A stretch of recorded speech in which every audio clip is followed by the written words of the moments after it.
Hello, I'm Bethany Samuelson-Bano. I'm the Deputy Editor of ASH Clinical News, and we are coming to you live from sunny Orlando, presenting you all the best updates from ASH 2025.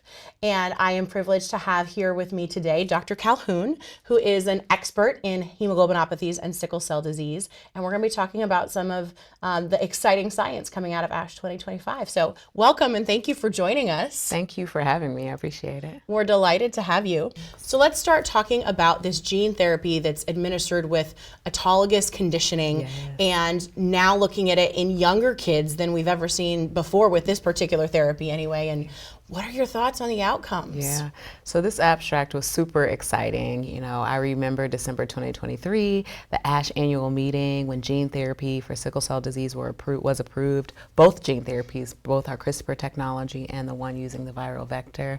There was such an energy at the meeting, such hopefulness for being able to bring therapies with curative potential to our patients. And now we're able to see this in our littles, in our patients ages 5 to 11. Can we bring those same amazing, outstanding, really impactful results in a way that's safe and really allows them to thrive?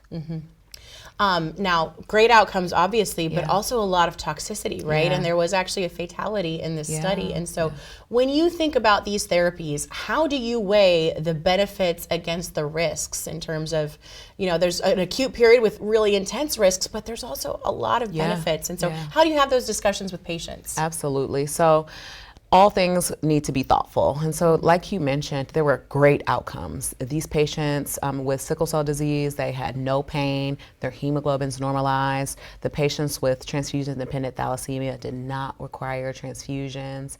We found that our kids required less collection of cells and were able to do this.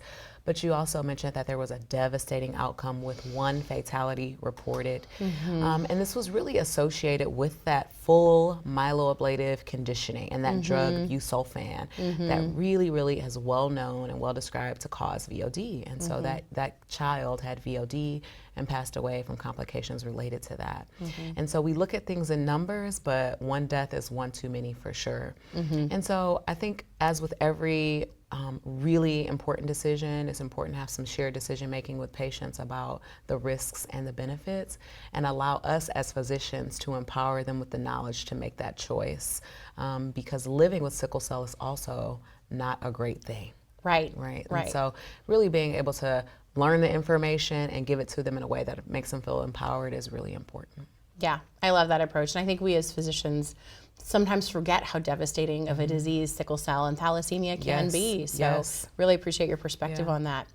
And finally, you know, as we think about expanding gene therapy to be available at all different ages, what do you think is gonna, you know, are people gonna lean towards doing this in younger kids for earlier benefit, or older? Because, you know, there's a lot to understand about those risks and benefits. And what are your thoughts on, will we find an ideal time? Yeah, certainly, just as we think about allotransplant, the sooner the better. I think the authors and the investigators on this work really showed us and kind of intimated that having better organ function and you know, allowed them to do the therapy in a way that was safer and quicker and allow for quicker recovery.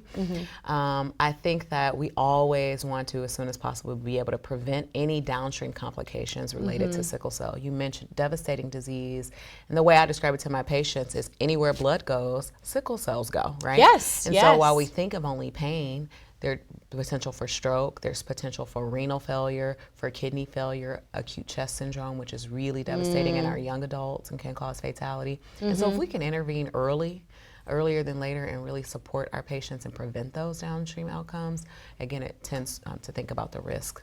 I'm most excited in the future of us thinking about how we can do that in a way that doesn't use busulfan or isn't myeloablative, so maybe we can start to reduce some of that associated toxicity. And there's some really amazing, brilliant scientists, even here at ASH, who are going to do this work and really champion that next phase for us. Yeah. Yeah, it's an exciting time to be in hemoglobinopathies. I know. Yeah. Well, thank you so much for joining us and sharing your insight. This was really helpful. And thank you for joining us for our live coverage of ASH 2025.